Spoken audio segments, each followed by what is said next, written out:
I think that the dress code mostly affects women.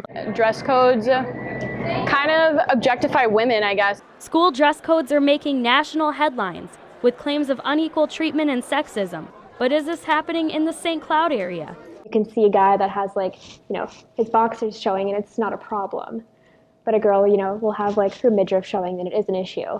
I almost never hear any guy get called out for wearing tank tops. I rarely hear of my guy friends being dress coded, and I often hear of my girlfriends being dress coded. As society's standards evolve, schools are being forced to keep up, make changes, and listen to the voices of those most affected.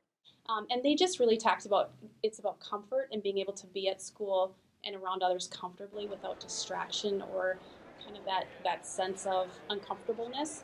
So when we look at clothing, we try to stick as much as we can to the policies and procedures of both buildings that have been created collaboratively. We look at the student code of conduct, rights and responsibilities, and also the student handbook and the faculty handbook in terms of judging that. Each district has different guidelines. Sauk Rapids allows hats but has stricter rules for lengths of skirts, shorts, and dresses. St. Cloud bans hats, and Sartell adds no bare midriffs to their code. We'll have hats here and there. We'll just ask to take a hat off, or hoods that are up, and truly with the hoods, it's equal as much girls as it is boys. Where one may think that it's the girls that have most of the issues, it really isn't. It's more the boys related to the hat issue. Boys aren't the only ones wearing hats. They told me to take it after today, but it was for Camo Day for Spirit Week, so they let me wear it. The misconception with all of these rules is if a student follows the rules, they won't get in trouble. But it's really not that simple. Personally, for me, what bothers me is when I see a guy wearing a shirt with a female in a very sexually provocative position, very graphic, it's a photograph. They don't get in trouble for it. They don't get asked to cover it up. People say it distracts the boys from learning, and that's kind of like telling the girls that the boys' learning is more important than their own. Ultimately, any piece of clothing can be considered unacceptable by school staff. This makes things very confusing for students. I did ask one of my friends, and she said she got dress coded because she was wearing short shorts, and she knew they were really short, so she thought she'd throw on some tights under it, black tights, and there was no skin or anything showing. She had tights and short shorts on, and she got sent home for the day. Schools are shifting their viewpoints. What students think are too short isn't too far off from what schools think. Just wearing something like this, does wearing this outweigh, your education? You know what I mean? Kicking someone out for wearing this. I also would fall back to what is appropriate in society right now. Where longer shorts may have been the norm years and years ago, shorter shorts are the norm right now. Students say the fingertip rule used to measure length is dated and doesn't consider different body types.